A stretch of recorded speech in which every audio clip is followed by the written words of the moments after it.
guyyaa galateeffannaa biqilaan gaariin margee rakkoo ummata sirkaa furuuf warri wal argee jechoota garagaraa fidee walitti sufee isin galateeffachuuf walaloo wayiin dhufe.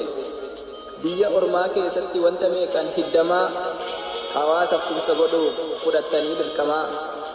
Omoo koo galatoomaa riqicha taatan sabaa gaafa gammachuuf gaddaa Oromoon isin qabaa.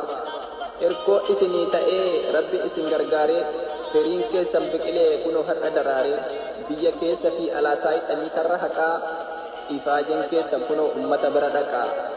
Lammii keessan baraaruuf gufuu karaa cirtanii hawaasaaf galaa nyaataa haga tokko hirtanii sanyiin isin facaaftan har'a godhatee firee daa'imman beelli waadeef jiraachuuf bane hiree. Oolmaa keessan dubbachuun gatii nama baasisaa cal'ifnee laalulleen baay'ee nama naasisaa.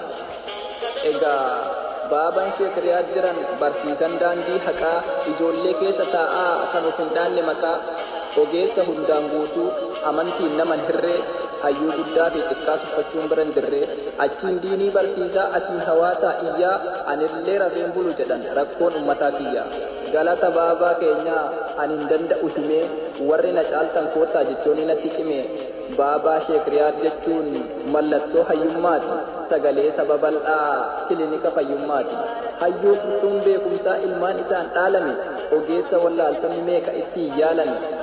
Asilii koo maalaa jedhu gurraacha keessi adii kan tokkoof gaarii oolee tokkotti yaanni badii gara laafessa hundaa ijuma takkaan laalu qulqulluu akka maqaa hojiin isaatu caalu.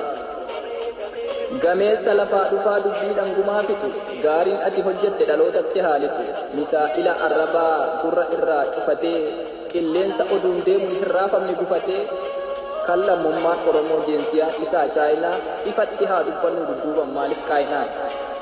Eenyummaa aslii baruuf jira namni qoratee miidiyaa hawaasarraan maatii baay'ee horate eluu xiiqayaa namaa gooticha baddaa baalee hin duune waaqon har'as si keessan arga laalee. Kan oromummaaf malee yaaddesseen beekne garaan galmee seenaa koriitii jiraadhu bara baraan. Biqilaa lafaa dhufaa rakkoo ummataa argu hiddi kee dachaa ta'ee Oromoo lafaa margu. Qaxalee umriin xiqqaa kan sammuun guddaa caalu ilma lammiif jiraatee seenaa goototaa dhaalu.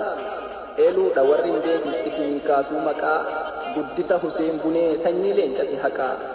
Warra jeedalan taanuuf jireenya dheeraa gu'ee kan akka leencaa aaduu ergaanuuf dhaamee du'e. Eeyyen hambaa isaati iluun ittiin saalfadhu bagaa isa faarsu fi miti hojii isaattu ragaa.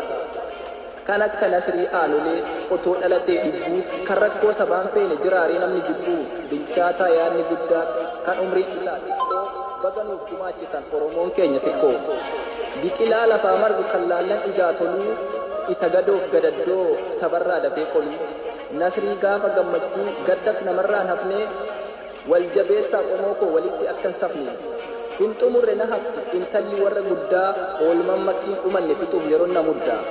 Jabduu xiiqoftuu durbaa ummataaf hirree taatu tawaan itti amante hojjattee ragaa baatu.